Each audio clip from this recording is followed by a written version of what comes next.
Hey everybody, this is Luke.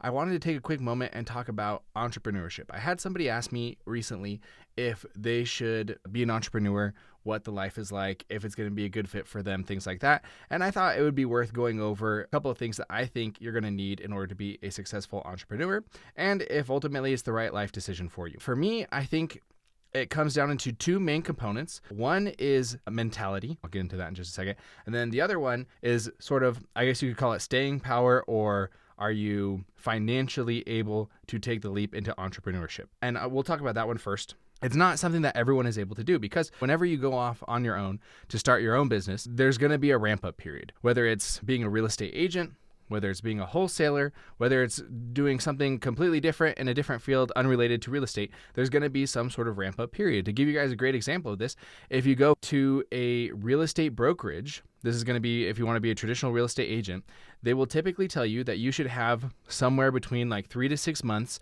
saved up in your bank account, because you're not necessarily going to get paid for your first few months. If you're coming and joining the brokerage, do you have money saved up to pay rent for the next 3 months, to buy groceries, to make your car payment, whatever it is?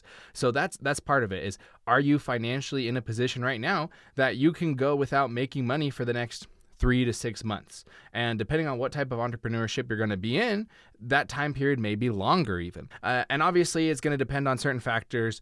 Are you a young person living with parents and so you don't have to worry about rent, right? That could be one type of situation where, you actually have a little bit more leeway. Are you someone who's married, who has kids? Are you the sole earner at this point? You're married and you have kids and a family that you have to take care of, and you're living paycheck to paycheck. I would not recommend moving right now into the life of full-time entrepreneurship. Now, most people, if you're working a 40-hour a week job, you will actually still have a decent amount of time. And so you could do some entrepreneurship stuff on the side. There are a lot of people who will come home and they'll spend 2, 3, 4 hours a day on the television or playing video games or on YouTube doing just entertainment stuff. Now imagine if you were applying those extra hours towards personal development, growing a business, something like that. You would get to a point eventually where you could stop your 9 to 5 and then become an entrepreneur. That's the first thing. Do you have the finances in your bank to be able to go be an entrepreneur without becoming homeless? Now, the other thing, mentality, if I was going to put it into a nutshell,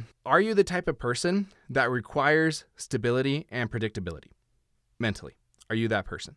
If the answer is yes, entrepreneurship is probably not the right thing for you. If you need to know you're making a certain amount of money every 2 weeks, then you probably want to stick with a 9 to 5 job, because that's predictable. You know it's going to happen. In the world of entrepreneurship, that's not the case. There have been times where, in a week's period, I've made $20,000 or more, but that's not always. There's also been months where I've made $0, because it depends on what it is that you're doing as an entrepreneur. Like I said, there's a ramp up period. Sometimes you go into a new field or you try something new, and so then you have to forego paying yourself for a certain period of time because you're ramping up this new venture that you're doing or whatever. And that's how it is being an entrepreneur. That's how it is, if you're a real estate agent, if you're a wholesaler, if you're whatever that is, there will be times of unpredictability. And so you need to mentally be okay with that. And if you can't handle that, maybe being an entrepreneur is not for you. It's like, why do you want to be an entrepreneur? Is it because you want to be your own boss, because you want to work less? You probably aren't going to be working less, especially at the beginning. You're probably going to be working more, I'd say substantially more, and there's no cushion for you to fall back on. There's more risk. So you might be wondering, okay, if there's additional risk, if I'm not necessarily getting better hours or working more, what's the incentives? In some cases, I could say you can have more flexibility, right? You can decide how you want to allocate your time. Maybe there's more flexibility in where you work. So there are some pros, obviously, to being an entrepreneur. If you are really attracted to the laptop lifestyle where you can travel and do work on the go, yeah, that could be a great choice for you. So this is kind of how it would be for me. Let's say I decided to be an engineer or something like that. And engineers make good money, by the way. Like, I have a buddy of mine who he just got out of college, and right out of the gate, his starting salary was $80,000. So nothing to sneeze at, especially when it's like that's your starting salary.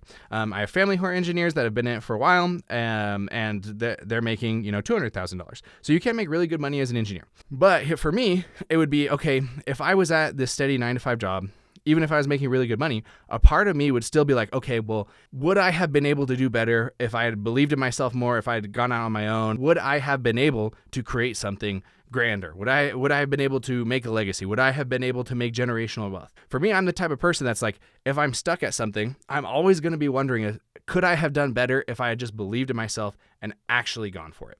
And if you're that type of person that's like, yes, if I'm stuck at a 9-to-5 job, I'm going to be wondering, could I have been more or done more if I had believed in myself and gone for it? Then I say, yes, you probably should be an entrepreneur. And that is something about entrepreneurship that's crazy, is it forces a lot of personal growth, because the world will pay you based on the value of the services you provide. So you can earn more because you can become more. To conclude, if you're in a position right now that you can make $0 for the next 3 months and you're going to be fine, you're not going to go underwater, you're not going to go into foreclosure, you're not going to lose your car, you're not going to become homeless, something like that. If you are in that type of financial situation and you're the type of person that if you're stuck at that 9-to-5 job, you're always going to be wondering, if I don't try, I'm always going to regret it for the rest of my life. So that's why I decided to be an entrepreneur, because I want to give it my best shot, and I want to see what I'm capable of, and I want to believe in myself, and I want to do all these things. And if I'm at that 9-to-5 job, I won't be able to do it. And so then I'll always be wondering at the end of my life, wondering what could I have done if I had just believed in myself? So that's for me. So if you're that type of person, then I'd say, yeah, entrepreneurship is the thing for you. Go off, give it a try, because otherwise you're going to regret it.